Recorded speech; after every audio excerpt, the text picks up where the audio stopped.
لا توجد إخراجها حتى الآن، لكنها تم العثور على وهناك أحدهم كان محطما. قامت القوات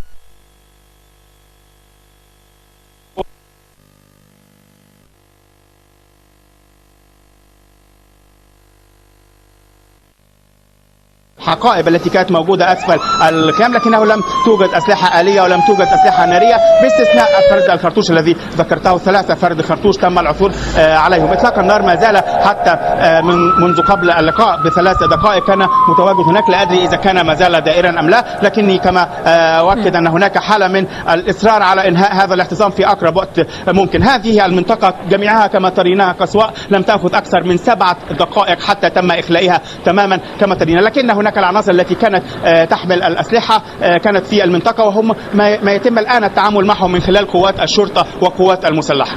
طبيعة